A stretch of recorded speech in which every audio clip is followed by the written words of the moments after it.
Open for Earth Day, a beautiful day to be outside. But okay. Why do they not recognize Jesus? Right? Why do they not realize that it's Jesus after Jesus has been walking with them for 7 miles? This has always been one of my questions about this passage, and I think many of us who read this passage wonder, again, why they don't recognize Jesus.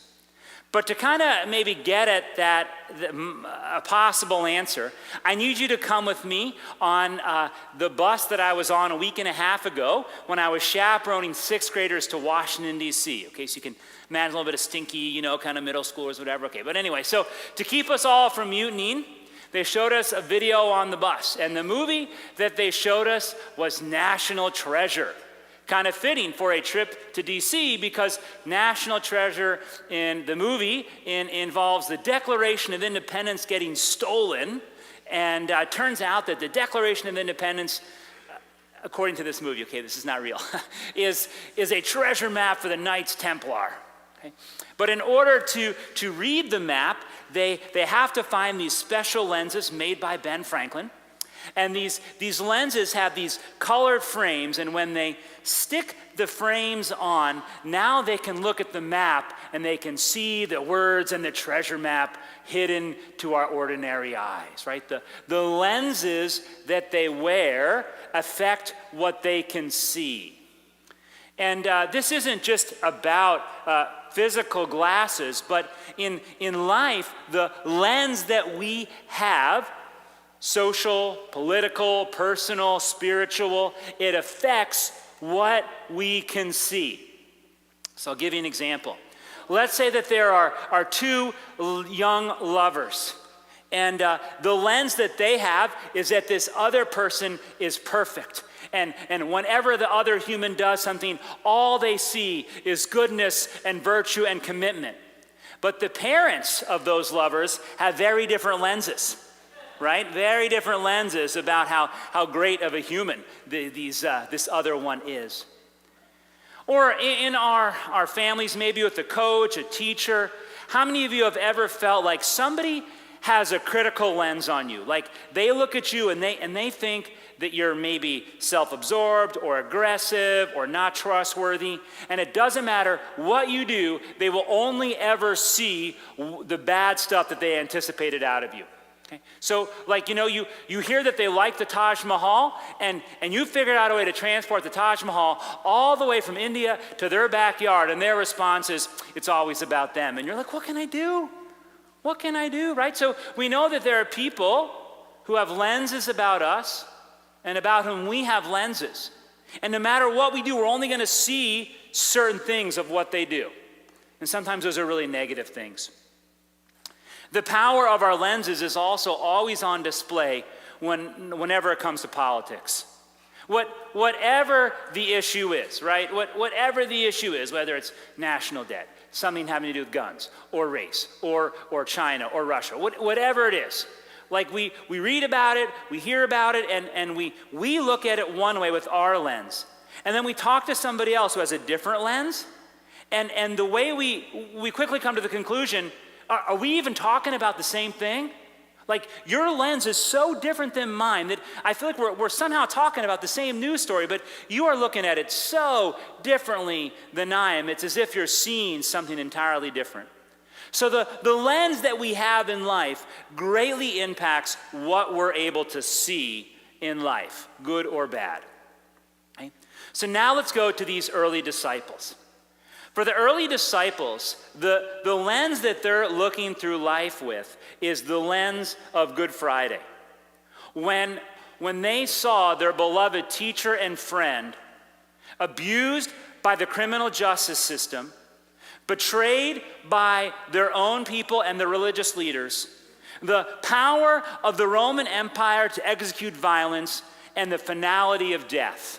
Right? This is what they're looking at life through. That again, power, brutality, cynicism, falsehood, violence, that they all win. And they're so powerful. And so they're blinded. Their lens is blocking out from them the goodness and the resurrection and the love of Jesus. Again, like their lens is so strong, seeing only death and suffering and the power of sin and violence, that they can't see the resurrection walking right next to them. Whew. Wow.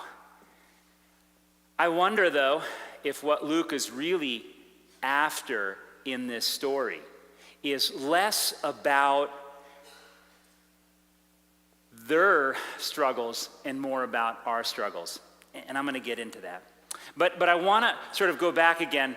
Let's actually help out the disciples here. Shouldn't have they known, though, about resurrection, right? Shouldn't have the disciples known that Jesus was going to come back from the grave? Well, I think 2,000 years later, we often look at the resurrection and say, of course, this is what was supposed to happen. But for these early disciples, this resurrection lens wasn't there. And just to kind of get at that, I remember once I was reading the Bible with a bunch of third graders, and they were in a release time program where they got out of school to learn at a local church about the Bible. And we were reading the story of the resurrection account, and we got to the place where the angel says, "He is not here, he is risen." The kid who was reading that stopped reading the Bible, looked up, and said to the whole class, "That's ridiculous. People don't come back from the dead." And he kind of had this look of like, that's actually what you believe? And I appreciated his honesty and his candor, because one of the sort of the fundamental lenses we have in life is that the dead, we can't see them anymore, that they're dead. This is just sort of this is as sure as gravity. This is the way that life works. And so in the New Testament, all the people, and they're encountering these first couple days after Easter, again, their lens is Jesus died, life is cruel, and death had the power. And they can't see the resurrection. But again, I think Luke writes this not to solve the riddle of why they can't see Jesus. I think Luke writes this to ask us the question, do you see Jesus in the walk of your life? Again, do you see Jesus in the journey of your life? And I think there we're instantly realizing we need to be a lot less judgmental of the first disciples. This last week, there was a member of our church who had an operation. And we checked in with the family beforehand, and afterwards we checked in. And afterwards they said to me, "Your prayers worked. The prayers of everybody worked. The surgery went so well. The doctors and nurses, the whole care team was so friendly. It just was really a good experience all around." And I rejoiced with them. But I wonder how many other people had successful surgery this week, and what they said afterwards was, "I had a good doctor." They may not have ascribed it to the Lord. Or people who didn't have a good surgery, who got back a test result that they didn't want to hear. Or there were complications. I wonder if they were so able to say, well, obviously this is what God is doing in my life. There's a lot of ambiguity in life, a lot of heartache, and it becomes difficult to say, well, yes, this is what God is doing in my life. And then you add to that the fact that because of the way in which we always are consuming media, eventually we develop a pretty good lens of fear and the power of death and violence and jealousy and insecurity. And those become our dominant lenses. And we too struggle to see life through the resurrection lens. So the glasses that I have here, a couple years ago I got them, and for an extra $5, I could have a word inscribed on the side of them. And I decided I would inscribe the word grace over here. And I wanted to do that because I wanted to challenge myself to be able, when I look at life, to remind myself to look at life through a lens of grace. Not just that Jesus was risen 2,000 years ago, but to expect and encounter God's redeeming love breaking into our world every day. Sounds good, right? So, okay. The week of Holy Week, my glasses broke. It's like right around Good Friday, right? The lenses break. And even now, they're really not fixed, but I needed to wear them for the sermon.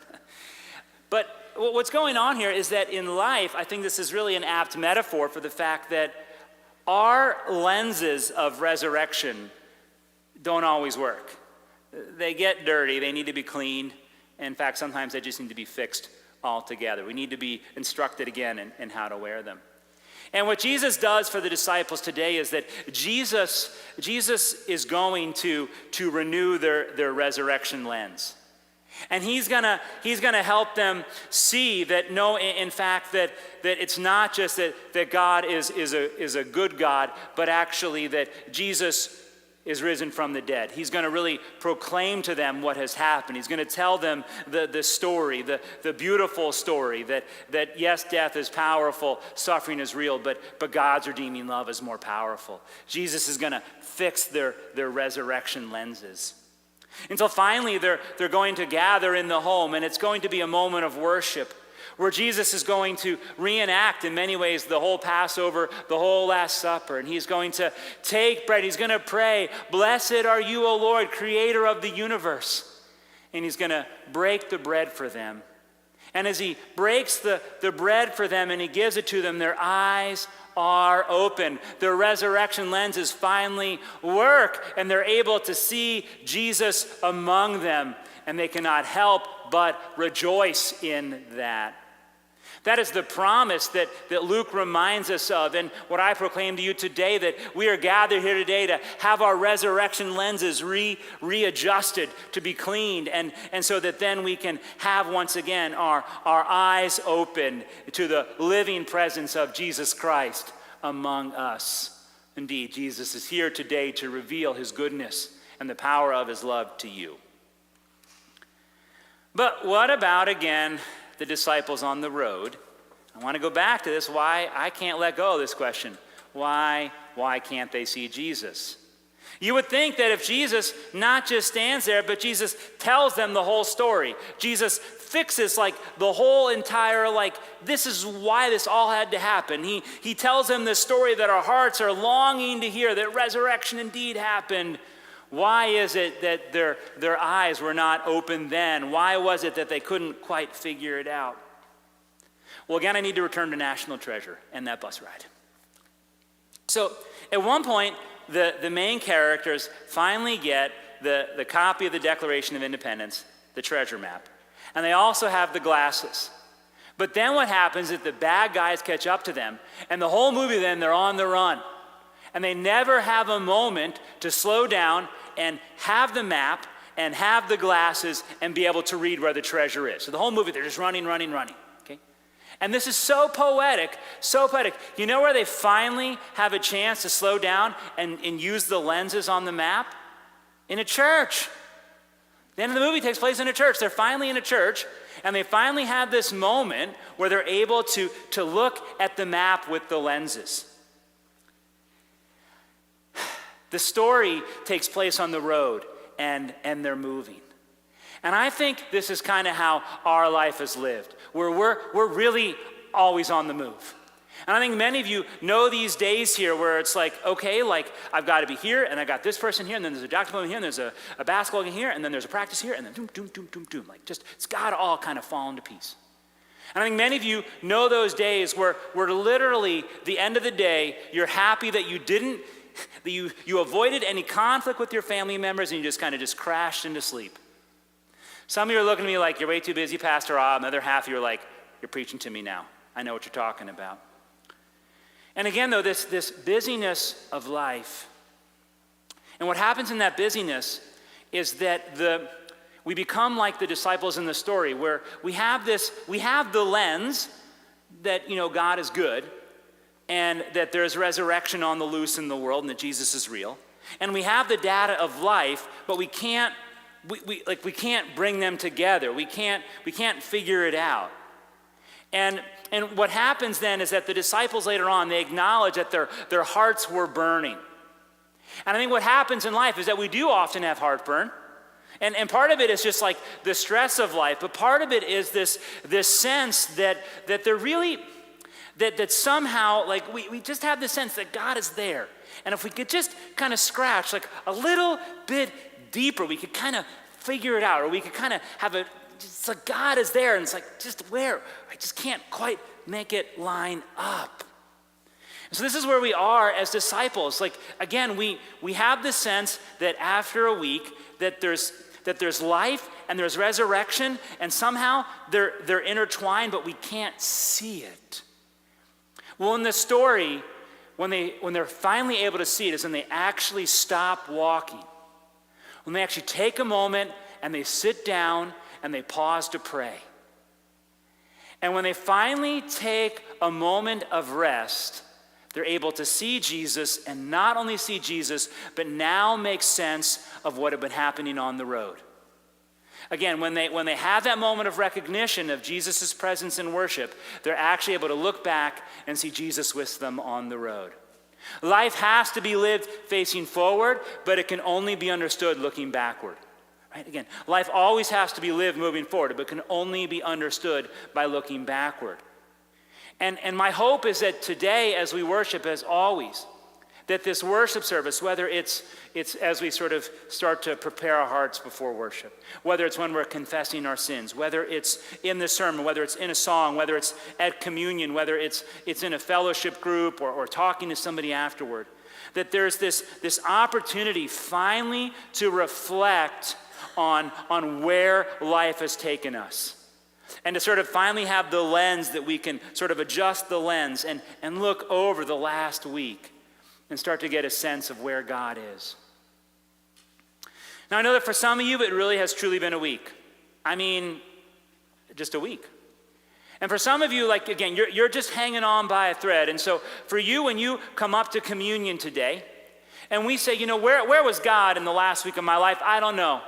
There's too much going on. There's too much hurt, too many diagnoses I'm waiting for, too many conflicts in my family, too much uncertainty with my job, whatever it is. And you might be like, I just don't know anymore. Well, hear this good news, right? That this is Jesus Christ given and shed for you. And that whatever else may be uncertain in your life, this is a sure promise that Jesus is here for you. But for some of you that are maybe doing more than just surviving, my hope is that this then can be a moment, a time when we can begin to reflect and not only sense Jesus here, but begin to see that Jesus has been with us on the road of life. For as we take the sacrament of Holy Communion, the deep hope is that this sacrament has a promise, but that it will open up our eyes to then see that all of creation finally is a sacrament. And that Jesus Christ really is present in all places and has been with us this last week and will continue with us into life evermore. Amen.